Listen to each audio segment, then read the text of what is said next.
Okay, picture this. It's a Sunday afternoon, May 4th, 2025. Really sunny, apparently, down in Kalaburagi in Karnataka. You've got St. Mary's School, packed, well, not packed, but hundreds of students gathering outside.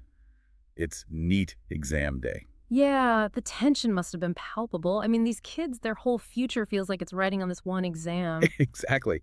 But then something totally unexpected kicks off. And it wasn't, about a leak paper or a tough question. hmm It was about, well, a thread, a Johnnyvara. That sacred thread, yeah.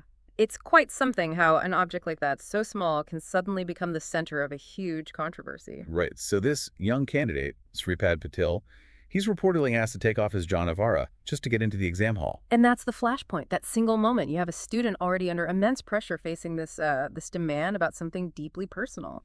And it didn't just stay quiet. Things got heated fast, people protesting outside, slogans being chanted, apparently a full 2-hour sit-in, a Dharna. Completely derailed the day for many, I imagine. Not just for him. It really makes you question the whole process, doesn't it? And this isn't the first time, apparently. We've seen similar things flare up in Karnataka before, involving cultural or religious symbols at exams. That's true. It seems to be a recurring theme, this clash between exam rules and personal symbols. Which brings us to the core question, are these rules being applied fairly? Or are they causing more problems than they solve? Exactly. So that's our mission today. Let's dig into what actually happened, look at it from different angles, and try to see if there's a better way to handle this. So Sripad Patil, tell us a bit about him.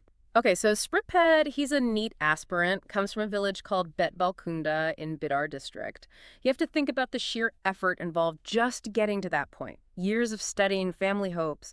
It's huge. Right, this isn't just any exam, it's a life changer, potentially. Hmm. So he gets to St. Mary's, ready for this massive intellectual battle. And gets blindsided by this. Not a physics problem, but a demand about his faith, essentially. Remove the Janavara? Can you imagine? The adrenaline's already going, you're nervous, and then this hits you. It's not just like taking off a watch. It's tied to his identity.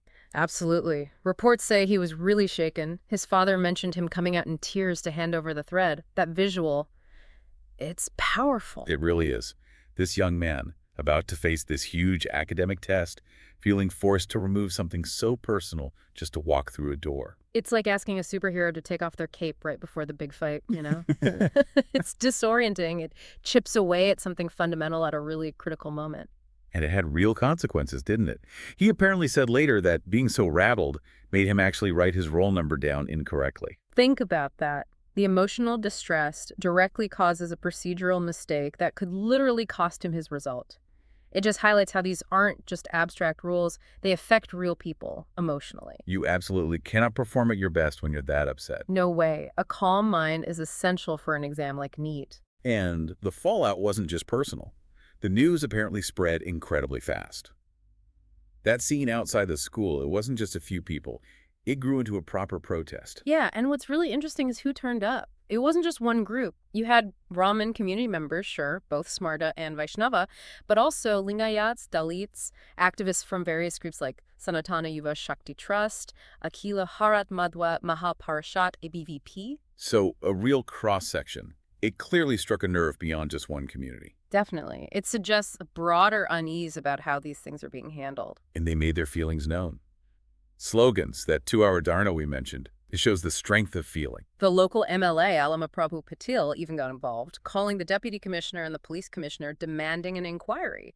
That tells you it was being taken seriously at a local political level. Then there was that scene after the exam.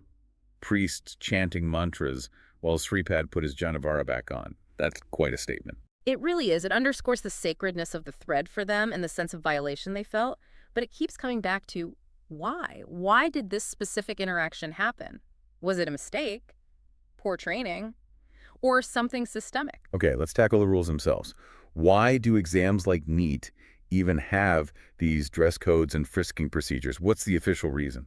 Well, the primary objective, no doubt, is to prevent cheating, maintain the integrity of the exam. The NTA, the National Testing Agency, has a massive job ensuring fairness.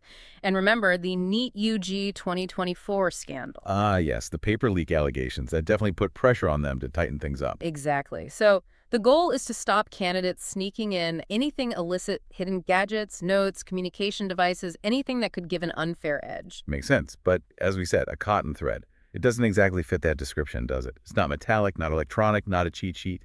And that's the crux of the issue. The explanation that came out from sources at the exam center, reported by the New Indian Express, was apparently about a blanket rule to remove threads, just threads, to make frisking easier, supposedly. A blanket rule for threads. That sounds overly broad and potentially problematic. It immediately raises questions about the training, doesn't it? Are the officials on the ground equipped to make nuanced judgments? Can they tell the difference between a potential security risk and a harmless religious symbol? It feels like common sense should prevail there, but maybe the pressure is too high or the instructions too rigid. It does bring up parallels with other situations, like Sikh candidates being asked to remove their kara, the steel bracelet. That's also caused issues. It points to this larger challenge of applying standardized rules in a culturally diverse setting. You need that layer of cultural sensitivity, that understanding that these aren't just accessories for many people. Right. Now, we should acknowledge the NTA has ramped up security for NEET Huge 2025 overall. More CCTV, police escorts for papers, mock drills. It's a huge logistical operation with millions taking the test across thousands of centers. Absolutely. And by all accounts, the vast majority of centers ran smoothly. True.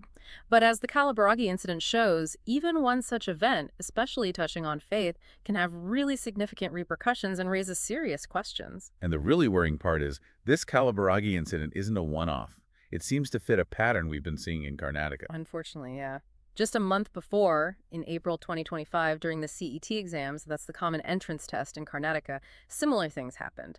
In Bidar, another student, Suchivrat, was told to remove his Janavara. And what happened with him? He actually chose to skip his math paper rather than remove it. He was later allowed to write his biology paper wearing it, apparently after some intervention, but still choosing to miss a paper over this. Wow, that speaks volumes about how deeply felt this is. It really does. And it wasn't just Bidar. In Shivamogga, same CET exam period, another student reportedly forced to remove his Janavara. Again, protests followed.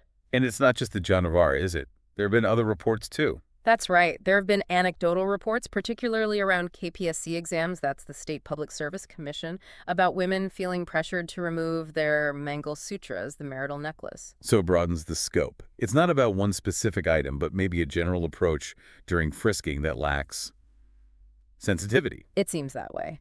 And it's led to political fallout. The BJP has criticized the state government over what they call insensitive implementation, and it's even gone to court.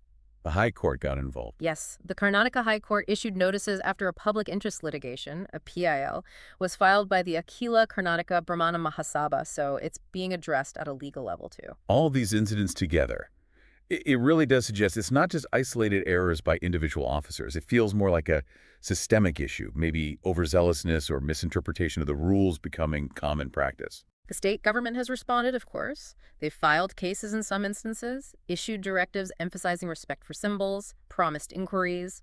After Kalaburagi, the deputy commissioner, Fuzia Taranum, specifically promised to review CCTV footage and take action. And an FIR was filed against 2 staff members, Sharanaguda and Ganesh, according to News 18. Right. So there are official responses.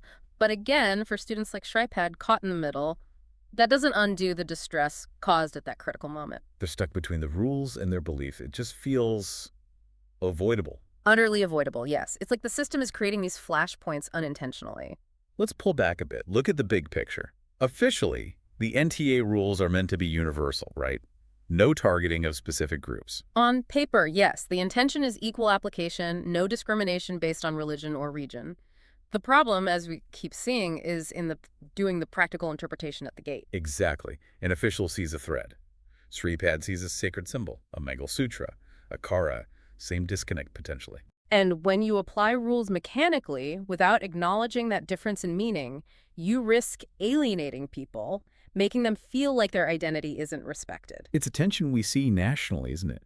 Thinking back to the CBSE asking Sikh students about the Kara in Punjab years ago, or the hijab controversy right there in Karnataka, it's this constant friction between security protocols and religious freedom. These precedents are important. They show this isn't new ground. And look, the need for security is real, especially after things like the NEET UG 2024 leak fears, fake papers on Telegram, all that stuff. Exam integrity is non-negotiable. Of course, you can't have people cheating the system. But the security measures shouldn't trample on fundamental rights. Article 25 of the Constitution guarantees freedom of religion, with reasonable limits for public order, morality, health. And it's hard to see how a simple thread or a Mangal Sutra or a Kara disrupts public order or morality in an exam hall. Precisely. Forcing removal of something non-disruptive, deeply personal, and religiously significant feels like an overstep. It feels disproportionate to any actual risk. Let's go back to that protest in Kalaburagi. You mentioned the diversity Lingayats and Dalits joining Brahmins. That feels significant. It really does. It suggests the concern wasn't just about the Janavar itself, but about a perceived insensitivity towards religious practices in general. A sort of, it could be us next feeling, perhaps. And it wasn't just a spontaneous outburst. It sounds like they were organized. They had specific demands. Yes, the initial demand was for an apology from the officials involved. When that wasn't immediately given, That's when it escalated. that's when it escalated to the dharna, the sit-in, the chanting, and then that very symbolic ceremony of putting the Janavar back on Sripad. It was a clear statement of defiance and community solidarity. We heard some pretty strong words quoted too. An advocate, Raghvendra Kulkarni. Yes, he called it an insult to Januarying Hindus, squarely blamed the state government, and even called for a boycott. That shows the level of anger.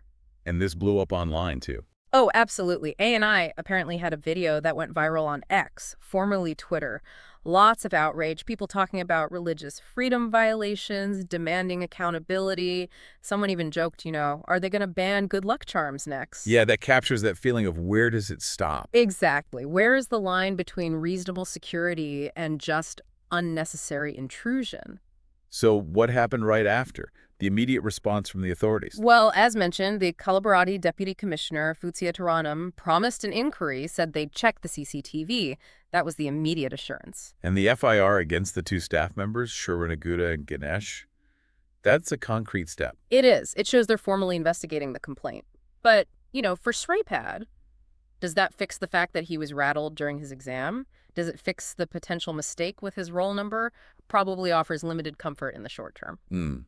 And the state government is caught in a tough spot, really, trying to ensure exams are clean, but also needing to respect cultural norms and facing political pressure. It's a classic balancing act. And the irony is, this whole firestorm feels like it could have been avoided with just a little more communication, or clearer guidelines, or better training on sensitivity. It's also ironic, isn't it? NEET is the pathway to becoming a doctor, a profession where empathy is supposedly key. Yet the entry process itself sometimes lacks that very quality. It's a strange contradiction. So wrapping this up, what are the main takeaways from this deep dive? I think the Kalaburagi incident is a really stark reminder that rules aren't applied in a vacuum. There's a human element. Shripad Patil's story isn't just about a thread. It's about identity, dignity, respect, especially under pressure. Right. And while the protests are over for now and inquiries are happening, that core tension remains, doesn't it? Balancing security and sensitivity in India's massive exam system. Absolutely. It's the fundamental question left hanging. Will the system learn from these incidents? Will it find a way to integrate security with sensitivity? Or are we going to keep seeing these cultural flashpoints? It definitely gives you pause for thought. The implications go way beyond just who gets into medical school. It touches on individual rights, how we live together in a diverse society. Definitely. And for anyone listening who wants to dig deeper, looking into Article 25 of the Constitution on religious freedom is a good start. Or even researching some of those past controversies we touched on, the Kara issue, the hijab ban, to see the recurring patterns. Good suggestion. Forming your own informed opinion is key here.